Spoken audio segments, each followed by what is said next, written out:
You know about the infestation, right? Spreads like a month-old salad with genocidal intent. Swallows everything it touches, making monsters from meat or metal or both. Well, these days it's mostly contained. Spores as old as stone, derelicts drifting in forgotten orbits. So it was with old Kanga, somehow exposed and promptly cast out.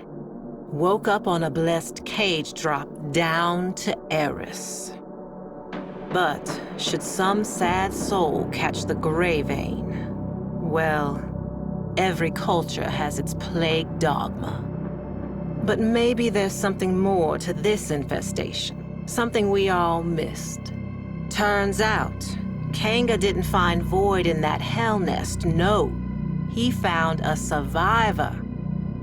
Little boy, Arlo, died 3 years ago, yet there he was. Lost his voice, but gained his life. And somehow saved old Kanga with the slightest touch of his slender hand.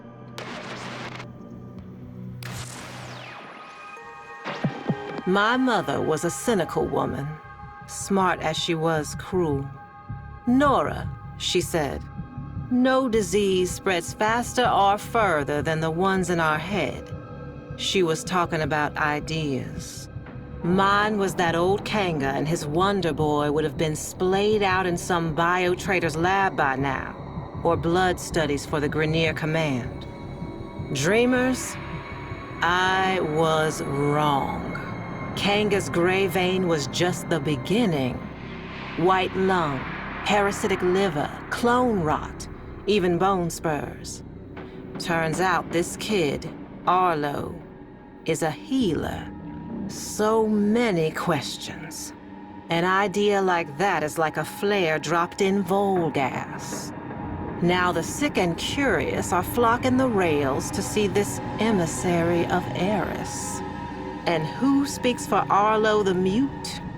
Why, old Kanga, of course. No more the outcast. It is he who is spreading the word of Arlo's gift. Even you, dreamers, may soon hear it.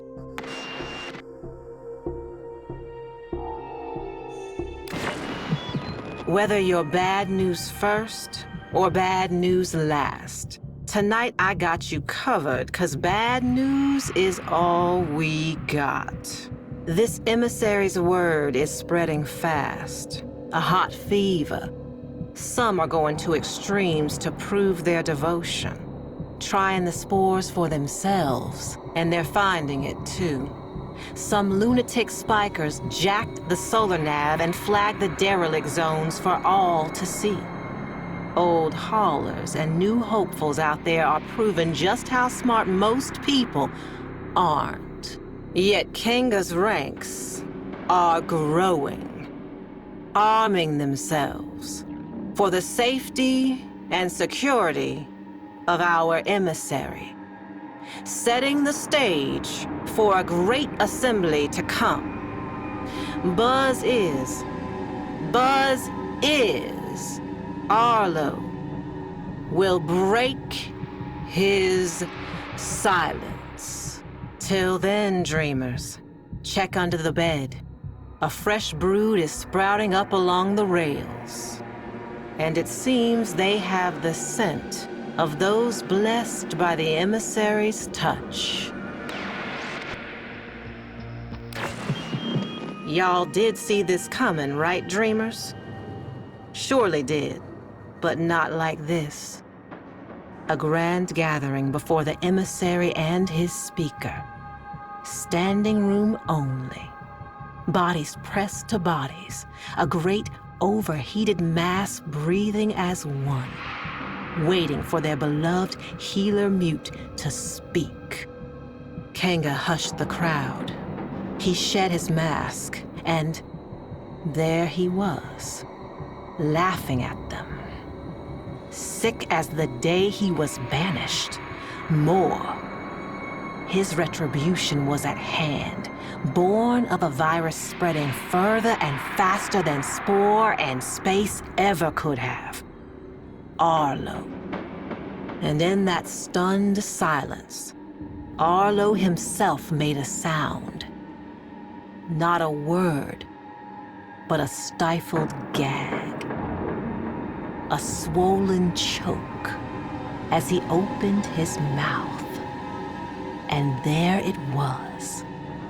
Pointed, black, a tongue, but not, snaking and bulging and splitting him apart. I looked away then. I had to. But that sound stays with me. Not the sound of human terror, bad as it was, but what came after. The grinding wet, the rattling flutter, the congregation converted in the truest sense. Dreamers, you all got your work cut out for you. Though this movement has lost its head, the body still lingers. It's a bad cycle, Dreamers. Arlo's devoted had a party and you're on cleanup detail. Derelicts are threatening every settlement from Mercury to Eris. And my sources say you're uniquely qualified to contain them.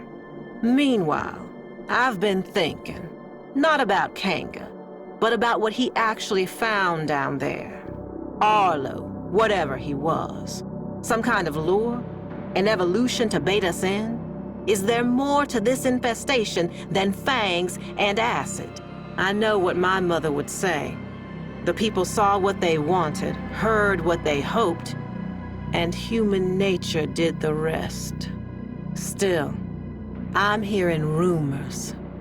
The mass on Eris is in turmoil, and nobody, but nobody wants to check it out. It's seething.